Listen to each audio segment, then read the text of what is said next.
Good morning, everyone, and thanks so much for joining us this morning. We are honored to have Congressman Derek Kilmer join us from the 6th District.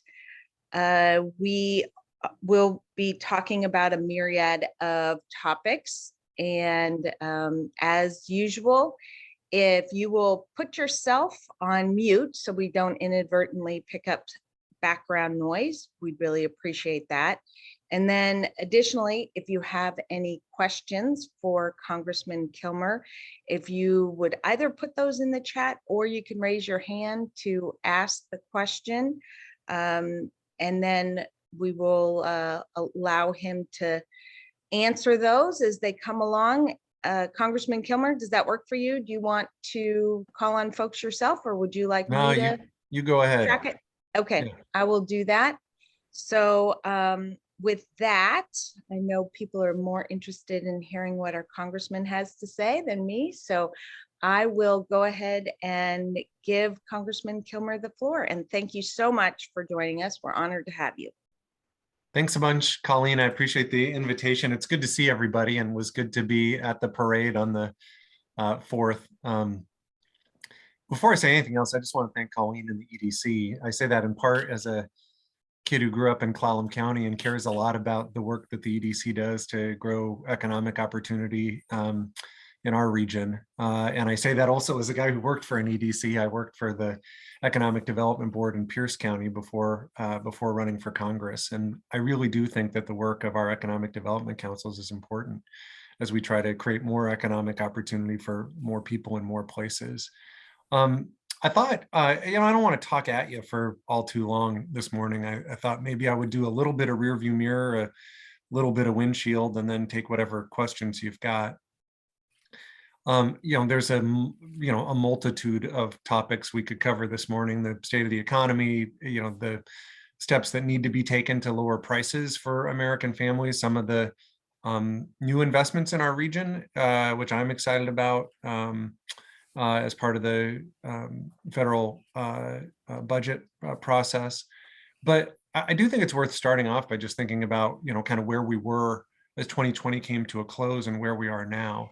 If you think about it, at the end of 2020, it was pretty dire. If you thought about the headlines at that time, there were articles about our food banks facing record demand, about record housing instability in our country. At that time, far too many of our local employers were really on their heels at that time. At that time, our kids were entirely in virtual school. We had not yet seen the widespread rollout of vaccines, which is why in early 2021, Congress passed the American Rescue Plan, which was really focused on getting folks vaccinated, helping our kids get back to school safely, helping our small businesses keep the lights on through things like that Paycheck Protection Program, and really providing some direct relief to help families just keep a roof over their heads and feed their families and pay their bills. And, in terms of sort of macro impact, it provided a huge boost to the economy. You've seen the fastest economic growth in nearly 40 years, nearly 8 million new jobs created in our country, unemployment down to, under 4%, which was the fastest decrease in unemployment ever. And that marked some important progress, which is not to say everything is sunshine and roses, but I think that is an important acknowledgement of some of the progress that has been made to address some of our economic challenges. And then there was more to do. At the end of last year, Congress passed a bipartisan infrastructure law. And I think that was a really important law because it was about putting people to work now, but also laying the foundation for economic growth over the long haul by investing in roads and bridges and transit and water systems and ports and broadband. And really was about recognizing we can't compete in a 21st century economy with 19th and 20th century infrastructure. I know folks may have some questions about that law, but it's a big deal for everyone who's tired of sitting in traffic or frustrated by road and bridge closures, which we have on the peninsula. This is the most substantial investments in roads and bridges since the creation of the interstate highway system. It's a big deal for folks who ride transit, for communities that are interested in building out their electric vehicle infrastructure. For every community, including Port Angeles, that has a port, there are a lot of resources to just try to modernize our infrastructure so that we can be more competitive and create more economic opportunity. For our neck of the woods, it's also a really big deal for folks who've been grappling with access to high-speed internet. I represent a district that is unfortunately in the bottom third of the country when it comes to access to the internet. That will change with the passage of this new law. It not only provides funding to bridge that digital divide, it also provides some help for families to be able to afford internet service. There's a bit more progress to report as well. Earlier this year, that House and Senate passed a spending bill that the president signed. I'm a member of the Appropriations Committee. And one of the big priorities for me is making sure that as the federal government makes investments, that the needs of rural communities are being heard and being met. And there were some big wins for communities on the peninsula as part of that spending bill. Just for example, there was funding, and I should thank the EDC because they were part of the process that we undertook in identifying local priorities to sort of put to the top of the pile in terms of trying to advocate for funding. So for example, there's funding for the Port Angeles Food Bank so it can buy its building and support more folks in the region. There's funding for the West Sound STEM network, which is going to make investments to expand science, technology, engineering, and math education on the Olympic Peninsula. Right now, it predominantly serves Kitsap County, and it with this new funding is going to expand its services. There's funding for Aberdeen and Hoquiam to address some of the flooding problems that they've seen. That right now you've got $2 million per year that leave those communities just to pay for flood insurance, and it's been really a challenge to make investments in things like affordable housing or economic development. So that's a big deal. There were other parts of that bill that really matter to our region in terms of investments in affordable housing and the like. We are we're now starting to see some of those dollars flow, and so that's a big deal. Now, in spite of all that progress that I just mentioned, I do want to acknowledge that we're facing some real concerns about rising inflation. It's a problem for all of our families if the costs of the things that we depend on continue to rise to the point where folks can't afford them. And I know that people are sitting at their kitchen tables just trying to figure out how to make ends meet. And I think it's important that we give people who are feeling the squeeze of rising prices a break. There's two things that are really driving up some of the rising costs. One is the disruption caused by the pandemic. And again, you're seeing this not just in the United States, but all over the world. And two, Russia's invasion of Ukraine has had an enormous impact on global oil and gas prices. So I know folks may have questions about this, both with regard to gas prices and likely other prices too. But what I can tell you is I think these challenges require action at the federal level. I think it is important that the Biden administration has announced that it's going to free up some of the reserves from the Strategic Petroleum Reserve. The Secretary of Energy has said that they're going to try to move on the supply side. I think that is important in terms of addressing some of those issues. I also think it's important to acknowledge that even as oil and gas, the price per barrel has gone down, unfortunately, the price at the pump has not. So the House has passed legislation that would empower the Federal Trade Commission to crack down on price gouging by the big oil companies. It's not an accident that every major oil company booked record profits last quarter. And so that is an area where you've seen action out of the House. I'm hopeful that the Senate will take that up as well. There are other concerns outside of gas, though, and there's other things we can do on the gas front. I'm happy to talk about, but the other thing that we've seen is a real disruption in supply chains. So let me talk a little bit about what Congress is doing on that front. The House has passed a American Competitiveness bill called America Competes. The Senate has an alternative version of that, and right now it's in conference committee where the House and the Senate, Democrats and Republicans, are trying to work out the differences in hopes of hopefully passing something before the end of August. Importantly, that bill includes provisions focused on trying to shore up our supply chains and prevent some of the shortages of critical goods that we've seen that have led to rising prices. So let me just give one example here, because I think this can sound a little, theoretical or ethereal. Let's just talk kind of brass tacks. One of the big areas where we could see a difference is with regard to semiconductor fabrication or chip fabrication. If you think about it, a lot of the products that we purchase, automobiles, computers, appliances, use chips.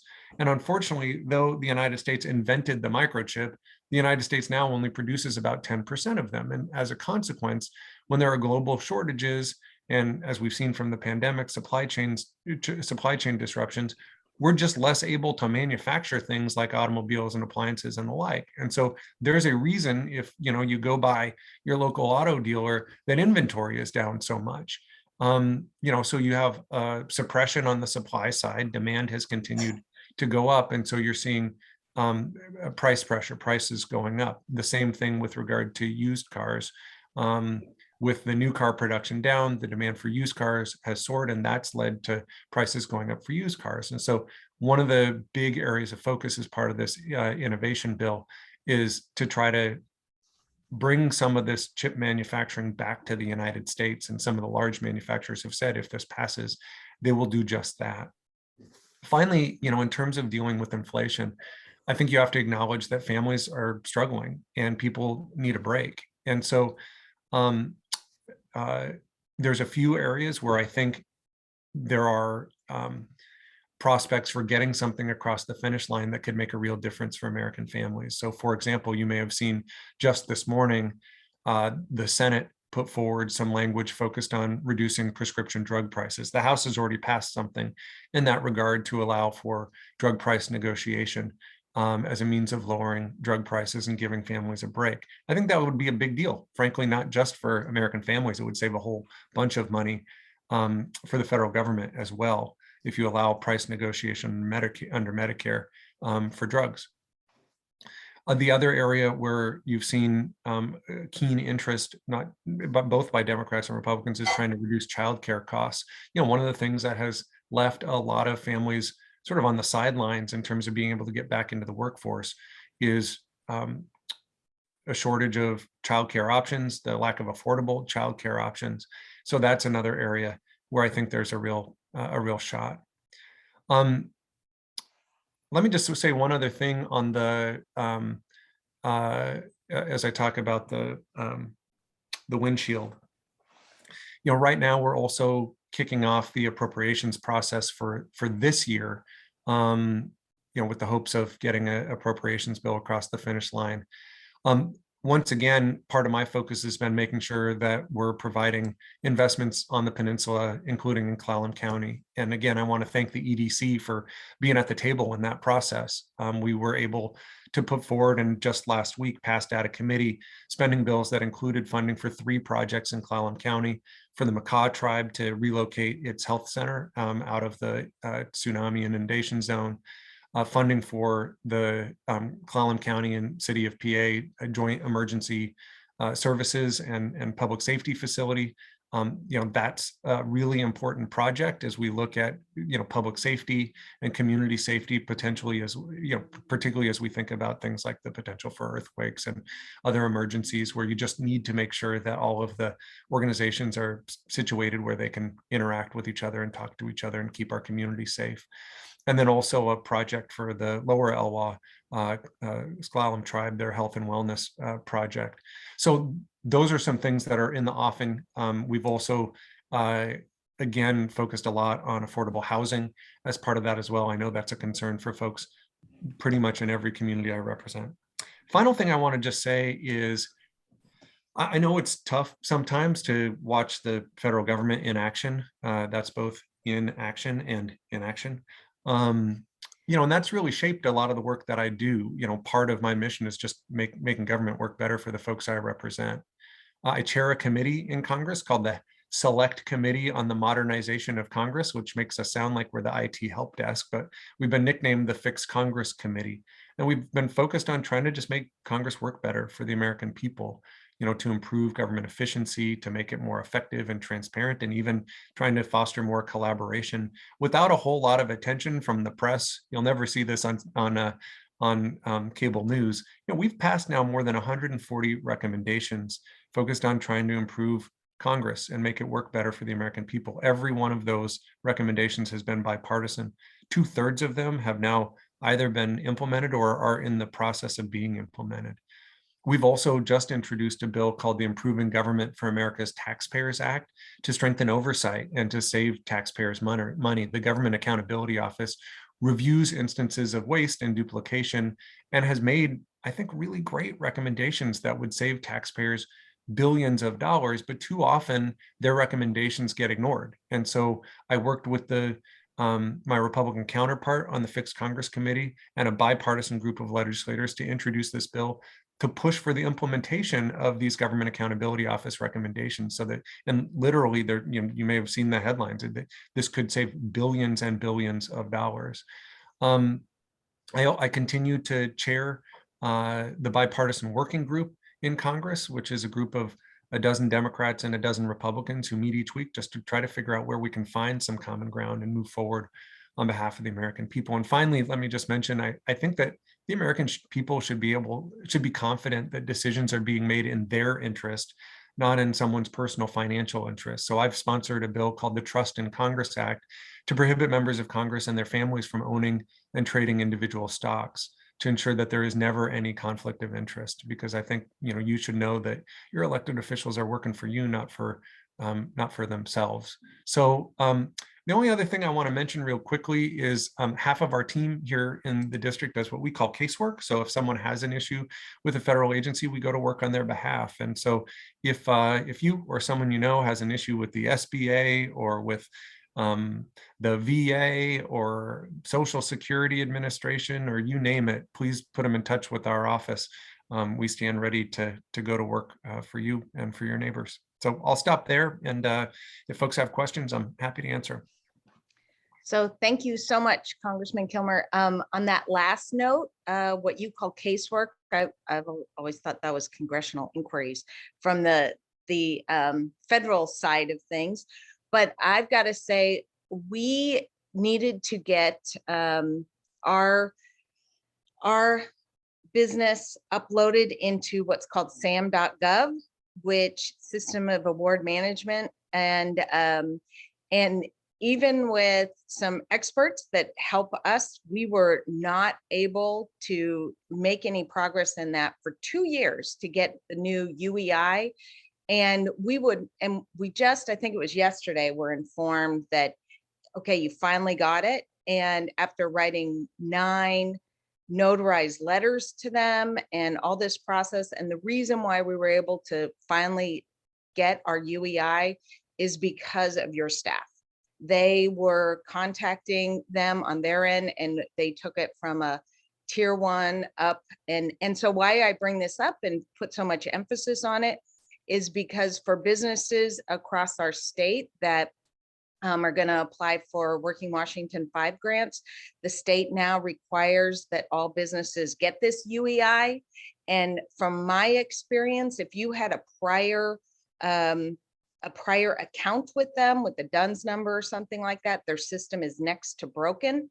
And especially if you've moved or they've had corrupt data, anyway. So for if a business is thinking about getting applying for a Working Washington 5 grant, you have to first have a UEI number, and businesses need to get on that as soon as possible, because literally it took us, and I think of myself as fairly sophisticated in this kind of area, 2 years to get it worked out. And it wasn't a mistake on our part. It was all sorts of corrupt data in the sam.gov database. So thank you to your staff for helping out. Really important for us. And you bet, we're on the home team. Yeah, absolutely. Appreciate that. So I posed a couple of questions. So if you don't mind, I'll kick it off. And one of the big things I've been thinking about for our local governments is that I know that there's this infrastructure money that's available at the federal level, but typical of rural communities, we don't have in-house grant writers, whereas, urban centers frequently do, or wealthy rural centers have that availability. And so is there any, I've seen the EDA that had a program about local, that they would provide technical assistance to really low income communities. I checked our county, our Olympic Peninsula doesn't qualify for those programs, but is there, and it feels fairly inequitable that, you know, the lower income communities don't have these in-house grant writers. So we are at a we're at a disadvantage as we try to pursue millions and millions of dollars that would be potentially transformative and going after this once in a generation funding stream. Is there, do you know of any resources there, or what are your thoughts? Yeah, let me start with just a global statement, and that is, I want these dollars to come to our region. You know, that we have a lot of needs, and you know, when we're talking about everything from broadband to ports to roads and bridges to transit to water systems, you know, I don't want us to have an infrastructure law that exacerbates some of the haves and have-not challenges that we've seen heading into the pandemic. So let me talk a little bit about what we're doing on this front. You know, one, I'm part of a group called the New Democrat Coalition, which is sort of the kind of moderate pro-business Democrats. And I'm part of their rural development task force. We actually sent a letter to the White House advocating for a few things specifically to ensure that rural communities are not left behind when it comes to accessing this infrastructure law. So, you know, we suggested that the White House designate a rural coordinator to lead the everything from the rural policy development to the interagency coordination and engagement with rural America, and having a single point of contact for the infrastructure law rollout. One of the other things, and we've actually made some progress on this, was encouraging them to develop a common application where a community would be able to submit one application, which would be considered for a whole bunch of programs for which they might be eligible. So that would help areas that lack funds for grant writers from having to, you know, fill in a bajillion applications, which, you know, and the goal here is lowering some of the barriers to accessing some of these federal funds. Just last week, in fact, I put language in the appropriations bill that covers transportation, housing, and urban development, directing the Department of Transportation to increase the use of common grant applications. So that's something that we are working on. You know, the other thing I would just mention is, you know, it's part of the reason that I've been, you know, our office has been in touch with every city, county, port, and tribe in the district when there are these funding opportunities available. You know, one of the biggest challenges we face is it does us no good if funding opportunities are made available and people don't know about it. And so our office has been aggressive about, you know, I've spoken at every city council in the district and every county commission in the district, and you know, we're trying to get that information out just so that people, you know, you can't apply for something you don't know about. I guess the only other thing that I'll mention on this front is a lot of the funding goes through the state. You know, I think trying to recognize some of the concerns that you just raised. So there's formula funding in the instance of highways and bridges, for example. You know, part of the reason the state was able to pass a transportation package was because the federal government sending them a bunch of money. And so, you know, that's where our local legislators play a really important role, making sure that as there are infrastructure needs in our community, that we're articulating that to the local legislative delegation and to the governor and to the state DOT really, really matters. It's, you know, it's frankly why, you know, I showed up out on the peninsula, you know, on State Route 112, you know, where you've got the road caved in, you know, and met with the regional head of DOT because I wanted them to see that that was a priority for our region, that it needs to get fixed, you know. Thank you. So we're, you know, those are some of the things that we're doing to try to make sure that our community gets its fair share. Mm-hmm. Thank you. And by the way, when I talk about the money that goes to the state, nearly all the money, well, a whole bunch of the money in the broadband program goes to the state broadband offices. And so again, you know, we've been in touch with the state broadband office to say, hey, you know, please be sure that you're engaging with folks on the north end of the peninsula and elsewhere in our district so that, as these opportunities are made available, they're getting a crack at it. Thank you. A couple more questions that I sent out in the EDC newsletter, and then we'll get to those that are in the chat and folks that have their hands up. Many urban and rural tourist communities' housing prices have skyrocketed in the past year as investors diversified their portfolios out of the stock market into short-term rentals or just second homes, which of course has happened in both Jefferson and Clallam County and has absolutely created a housing crisis for our communities. Right now, I think you have to make $84,000 a year in Clallam County to be able to afford as a first-time home buyer. And certainly with our median income being $42,000, that's double what we could, it's out of reach for even people that, have got their degrees and are young professionals, but that also are, of course, saddled with a lot of college debt.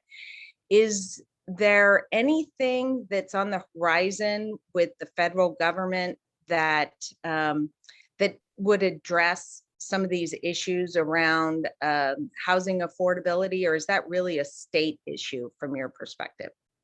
There are things the federal government can and should do. We had challenges with regard to housing affordability prior to the pandemic. The pandemic has absolutely exacerbated those problems. And I don't think there's a silver bullet to the problem. I think it's more like silver buckshot. There's a whole bunch of stuff that we've got to do.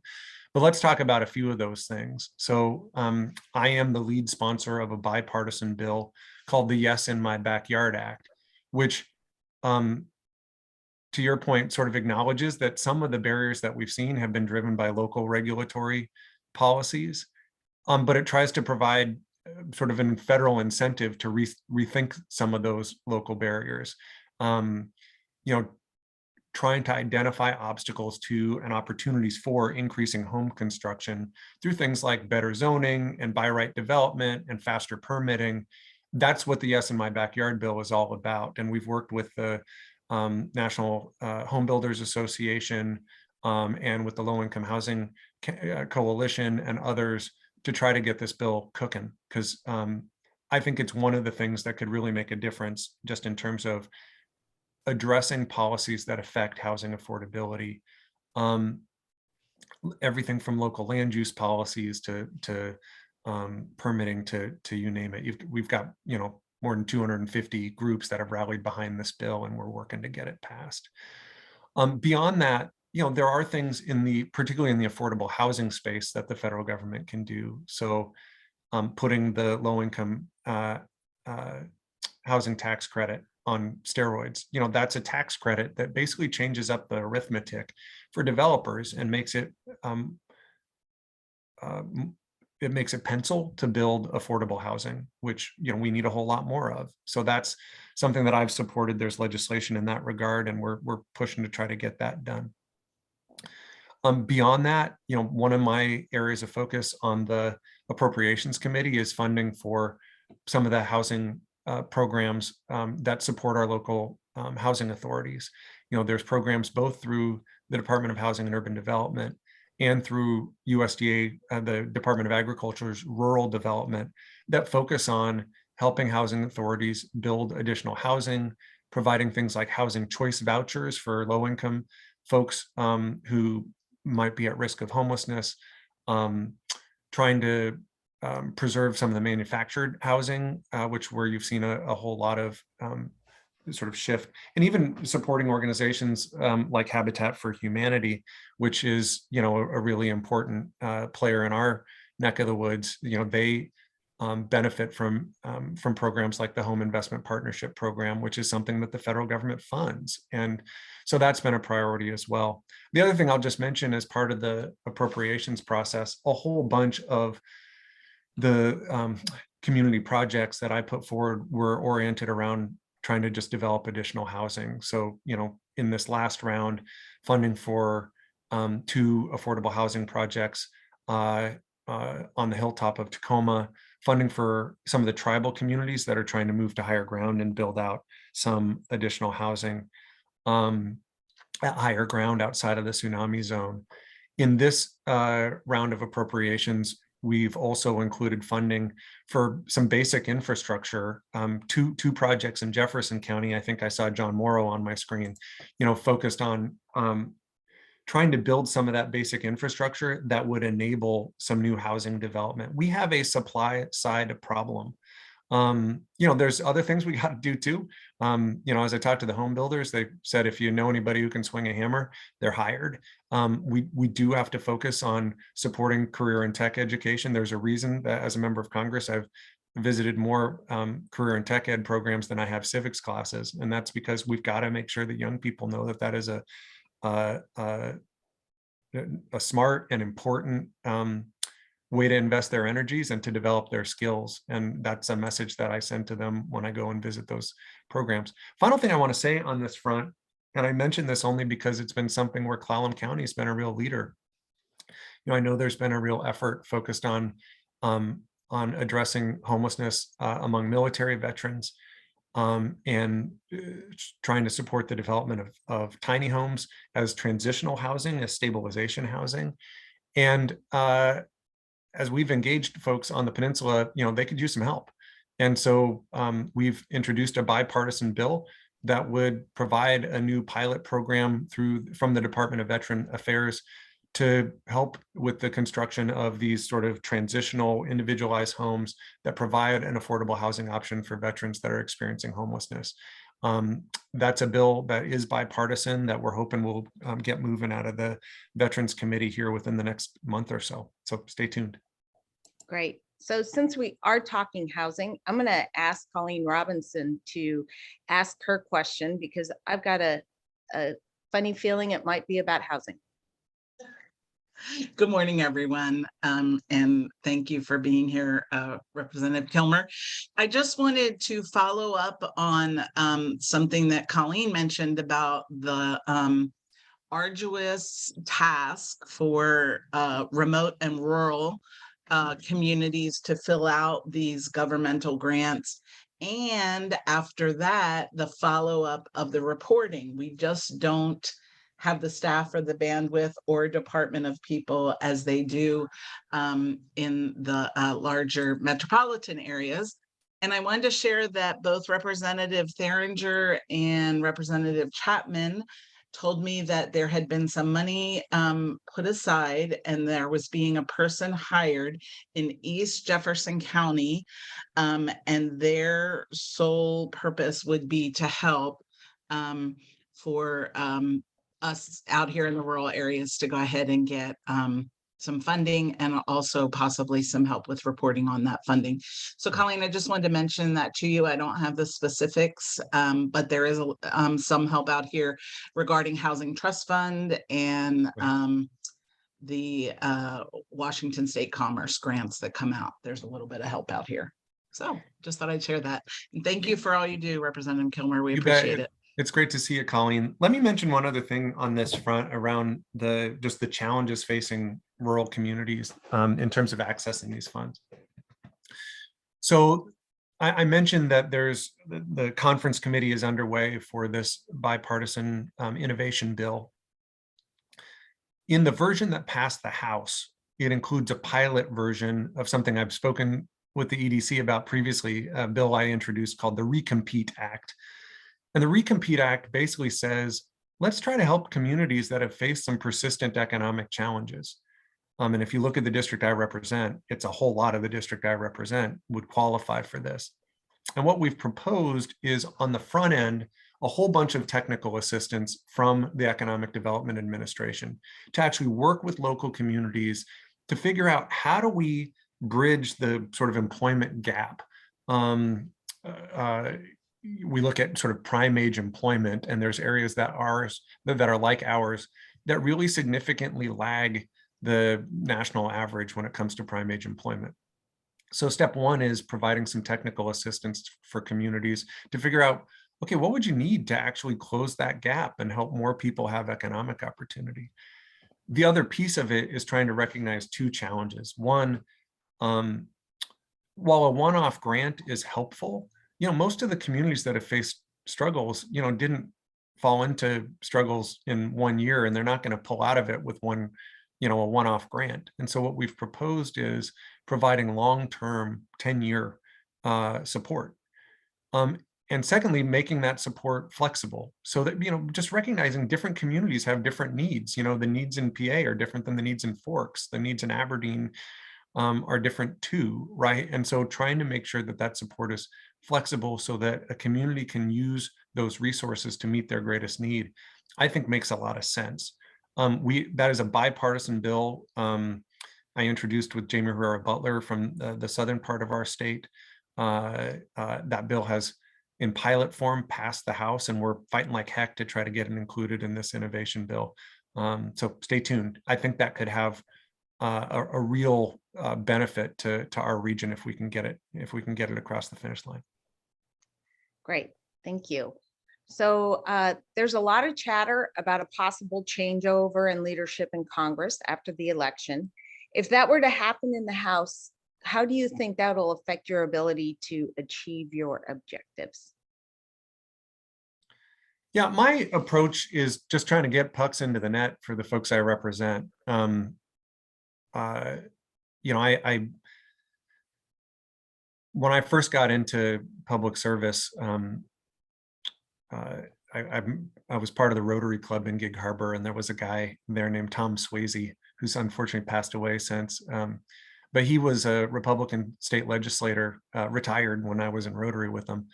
And he took me out to coffee after I got elected. He said, I got 2 words of advice for you. He said, first, just vote what you think is right. He said, there's Democrats with good ideas and some with bad ideas, and there's Republicans with good ideas and some with bad ideas. He said, vote for the good ideas, vote against the bad ideas, which doesn't sound like rocket science, but is often missing in our politics these days. And the second, he said, as much as you can, try to work across the aisle, work with each other, because you'll come up with better solutions and be more effective if you try to find common ground.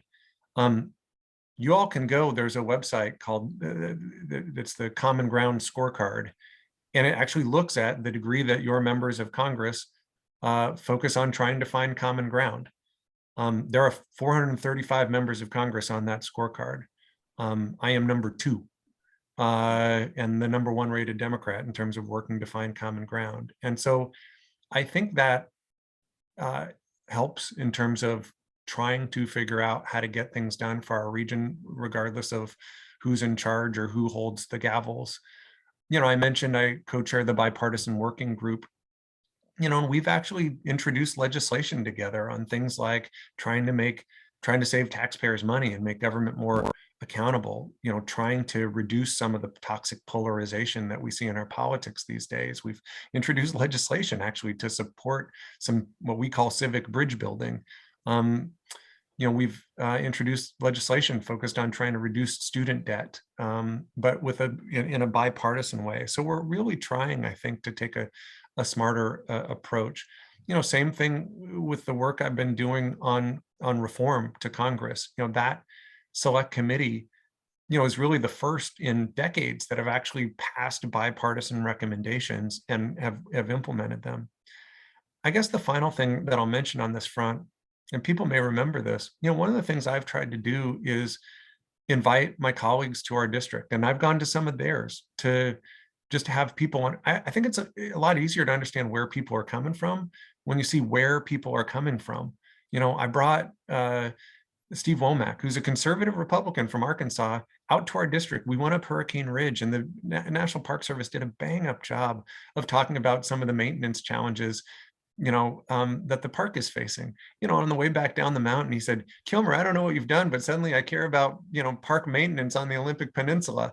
We went and visited the Port of Tacoma, and by the end of it, and they talked about, here's how many containers, come through our port and end up in Arkansas, and here's how many containers leave Arkansas and leave our port and go to the rest of the world. At the end of that, he said, gosh, all of a sudden now I care about freight mobility in the Puget Sound region, and, I went to Arkansas and learned some about their challenges too. And so we've really tried to find avenues to work across the aisle where we can. That is not to say that we're going to agree on everything. The founders didn't presume that we will agree on everything. And part of my job is to stand my ground when there are areas where I think there might be threats to our values or to our region. But the other part of my job is working to find common ground where we can, even though that can be hard sometimes. Got it. Thank you. Nicely said. Thanks. Next, if there's a changeover in leadership, do you think the community project funding will go away? There's been a fair amount of conversation about that on the Appropriations Committee. I do think it's important to recognize that that community project funds were actually part of, they were a recommendation coming out of the Select Committee on the Modernization of Congress. 6 Democrats and 6 Republicans on that committee unanimously supported the idea of having a process where members of Congress who know their districts best could advocate for specific help for programs and projects in their district to make government work better for our communities, but trying to do it in a way that had transparency, that would limit funding just to public entities and to nonprofit organizations, that would, have real ethics guidelines to exclude organizations where a member may have some financial ties, to limit the overall amount of the budget that could go to this community project funding. So this last year, in the first iteration, you saw both Democrats and Republicans use that process. This year, you have even more Republicans that have submitted community project funding requests. So, I have seen the positive impact in our district for things like the food bank, for addressing the flooding in Bremerton, for building out affordable housing, for expanding that science, technology, engineering, and math education opportunity on the peninsula. So I hope this continues in a way that is transparent and efficient and that serves our community. Great, thank you. So I think it was Brian Pruitt that had a question. Brian? I'm muted. Sorry for that, folks. My buddy just jumped in my lap here. But yeah, my question was this, I've talked to quite a few constituents around our peninsula, and one of the problems we're facing right now, of course, is the credit card crisis, where the interest rates for tripled price on building supplies and fuel, fueled by the hyperinflation and causing big issues. So under the Obama administration, they tried to make some consumer credit restrictions that helped us out. So would the representative support the 7% cap on consumer credit?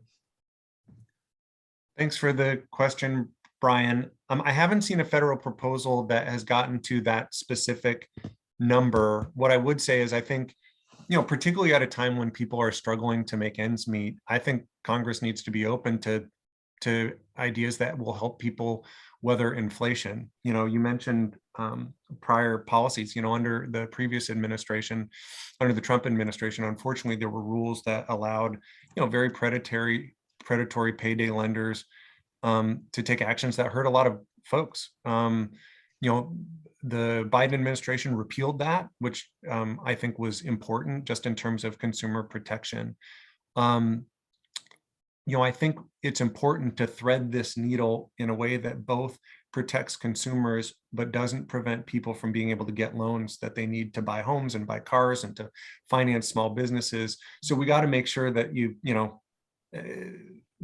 that's something that, as you look at any sort of federal policy approach in this regard, I think it's important that we're thoughtful about it, that we thread the needle in a way that protects consumers and ensures that consumers can continue to access credit for the stuff they need to buy. Great, thank you. Cindy Brooks has had her hand up. Thank you, Colleen. Nice to see you, Derek. You too. I wanted to just call something out that's been bothering me and ground that in maybe a local example. It seems like many of our current policies are supporting a big boom in the financial industry. And what I've been watching is the pooling of money, both in corporate pools and philanthropic pools.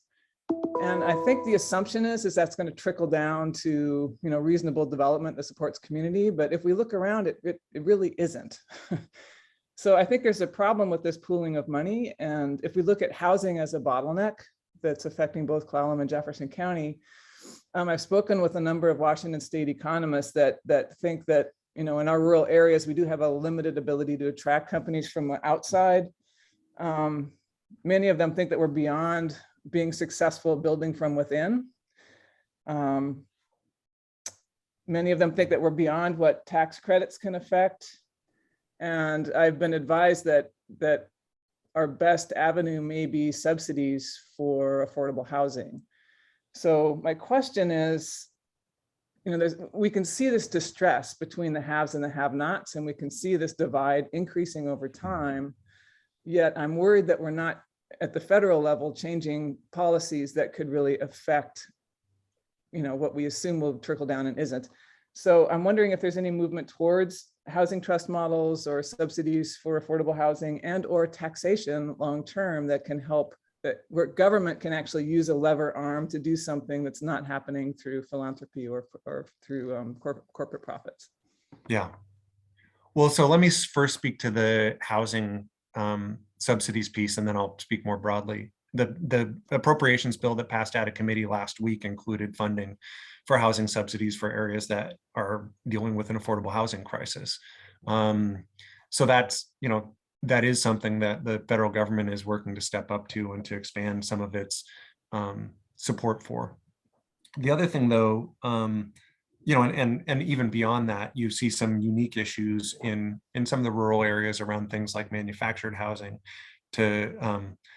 We got there's language included in that bill to stop Fannie and Freddie from providing to private equity companies that are buying up manufactured housing parks and gouging tenants. I'm hoping that sticks. Let me talk more broadly, though. The dynamic that you're mentioning is exactly why we introduced the Recompete Act, this bipartisan bill that I mentioned, because you have this dynamic where you see, metropolitan areas that are driving significant prosperity and have accrued most of the gains from our economic growth.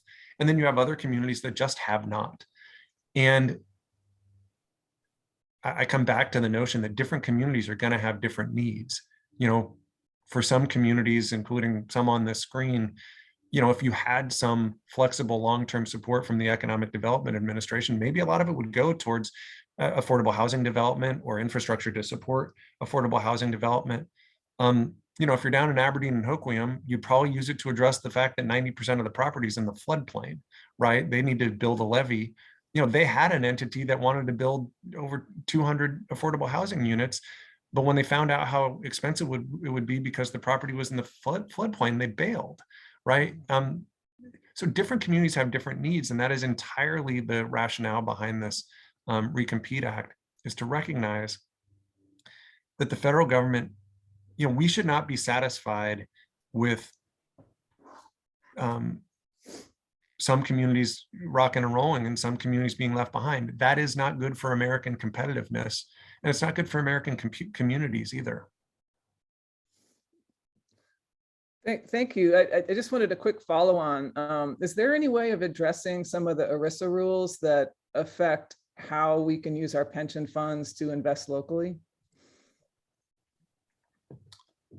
There's been some conversation about that. I'd love to follow up with you maybe offline if you've got specific suggestions on where that where you'd like to see that discussion go. Yeah, okay. I'll speak with our commissioners, because I think there's some interest in trying to figure out how to. It's just such a thick document, and you need a lot of legal support to interpret it. I just know there's a lot of interest in people that have pooled their own assets over time through working here in these two counties that would like to see their money put to good use here, but have trouble pulling it out of those pension funds. Okay. For that purpose. But we'd love to follow up with you. Yeah. And there are a few bills on retirement that are moving through the Congress right now. so let's follow up. Okay, great, thank you. Yeah, you bet. Lena, you have a question? Yeah, I have a question, which is somewhat related to Michael Smith's question regarding the employee retention tax credit.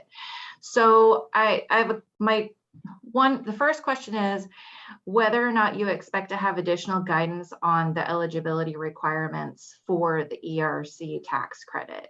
I'm an accountant, and I'm concerned because there are all of these companies popping up that are charging on a contingency fee basis, which based on for these tax credits, and based on the research that I've done, the ethics rules related to these types of things prohibit companies from charging on a contingency basis for these tax credits. My second concern is that really any business that completes the application or the 941, the amended 941 form will receive the refund. My concern is that the companies that are really marketing to the business owners are going to, go away, disappear, and then 2 to 3 years from now, when the IRS is auditing, there'll be some question as to the eligibility. Right. So that's my concern. And Michael Smith's question was related to the IRS not processing a 941 form, and now they're having a problem with getting the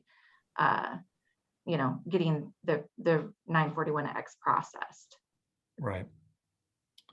So obviously there are a number of concerns related to the employee retention tax credit, and the Ways and Means Committee is basically going through that right now, trying to figure out what, if anything, needs to be done to try to evaluate this. Part of the issue also is making sure that there's adequate resources at the IRS. There are staffing challenges that have proved really challenging. The appropriations bill that just passed out of committee would provide them with more resources to just be sure that we're able to get help to small businesses that are trying to evaluate this, and to accountants that are trying to represent the interests of their clients. Again, that's an area where our office can help. If you have questions of the IRS that you're not getting answered, we're more than happy to do direct outreach to the agency and see if we can get an answer for you. So don't hesitate to reach out to our team. And we're happy to share your concerns with the Ways and Means Committee as well. I appreciate the question, Lena. Thank you. You bet. Andra. Squim Food Bank Executive Yeah, Director. good morning. And an Hi, EDC yeah. board member. Pardon me? I just said, and you're also an EDC board member. Go ahead. Yes, I am, among other things. Good morning, Representative Kilmer. Thank you for being here today and listening to us. I really just have a comment. You were giving a quick synopsis of what it looked like back at the end of 2020. And as I was listening to it, I'm like, wow, for us, not a lot, things changed, but now they're kind of back in that situation. We're seeing a 30% increase here in Squim at the Squim Food Bank in visitors, averaging over 100 new visitors each month.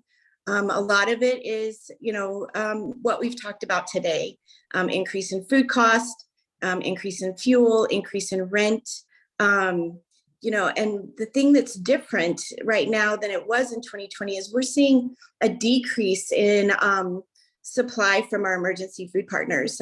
So that's putting a lot of burden back on our community food bank here, for in particular Squim Food Bank, and we're having to purchase items we haven't had to purchase in the past, and what we are purchasing is quite a bit more expensive. So I just wanted to kind of just give you that quick thought overview of what it is that we're seeing right now. We're not, things are increasing. June was above May, and so I just wanted to let you know, just to kind of give you a quick illustration of what it is right now. Thank you so much for your time.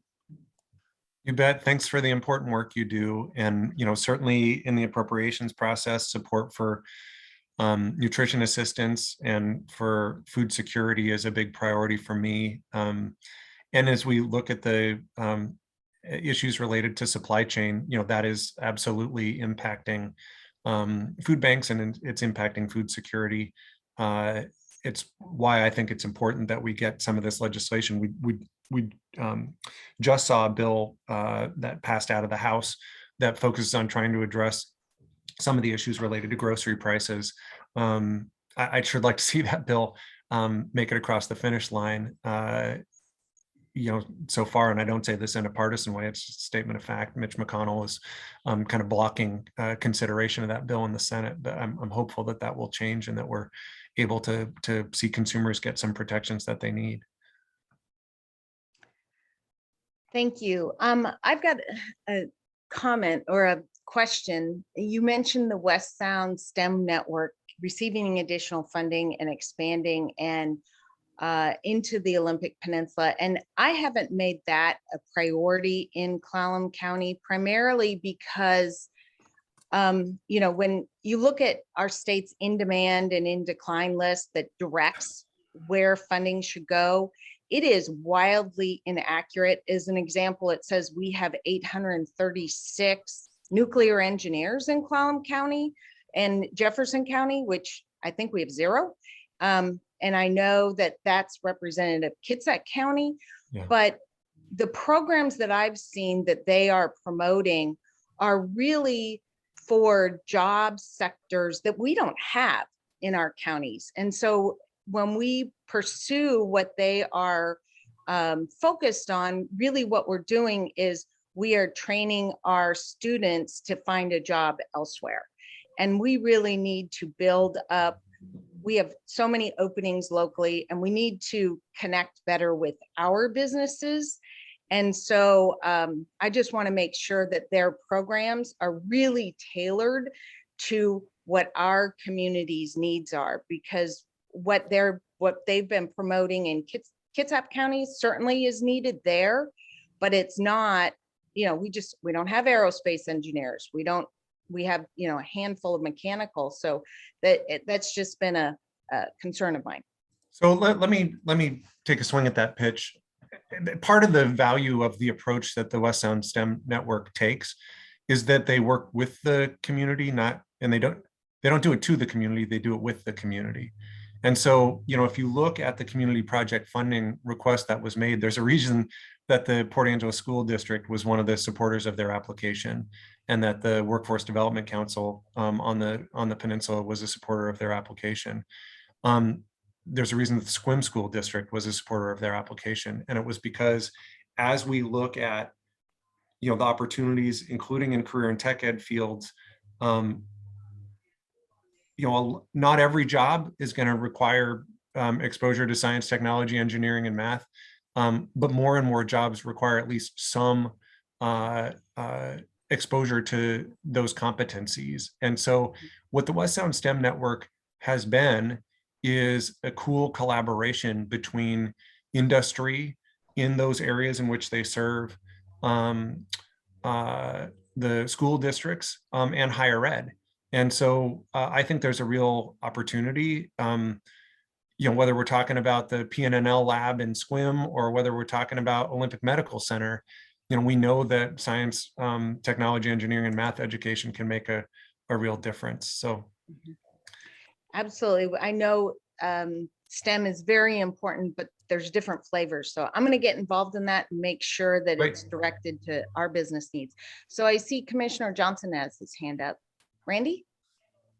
Yes, thank you. And thank you, Congressman, for visiting with us and taking a look at our state of affairs for both the city 911, the EOC. I think it makes all the difference in the world to actually have someone put eyes on what we're requesting for help and funding. And just as a quick reminder, as you mentioned, without the ARPA funds, and I get this all the time, whether it be the food banks or business help or nonprofits, I mean, I'd hate to think of where we would be without that. Now, you mentioned one other thing quickly, which was childcare. And I know we're endeavoring to work on a project related to childcare. I just wondered if you'd quickly amplify or explain a little bit what you're thinking about relative to federal help and funding in that area. Yeah, certainly, the House has passed legislation that would provide some investment, one, to support childcare providers and to help get childcare providers reopened or to get opened in the first place. Beyond that, there's resources in that bill that are focused on helping families just be able to afford childcare. You know, here's why this matters. You know, it matters, one, in terms of helping communities, helping kids get a good start in life. The other reason it matters, though, is we've got a lot of really talented people that are stuck on the sidelines right now, because I cannot tell you, Randy, Commissioner, how many, you know, working parents and particularly working moms I've talked to who've said, like, I can't go back to work unless I have someplace for my kid to go. And so that's where I think there's value in trying to push this forward. And I'm actually hopeful that something that can get done on this front. So appreciate the question. Appreciate your partnership too, Commissioner. Thank you. So I see it's 9:01 and your deadline was 9. So thank you very much for joining us, Congressman Kilmer. We really appreciate your time. We're honored to have you on with us. Thank you. Thanks a bunch. Take care, everybody. Thanks And for all thanks you for do. doing business in Clallam County. We appreciate you. Thank you for spending time with us. Appreciate it. Bye-bye.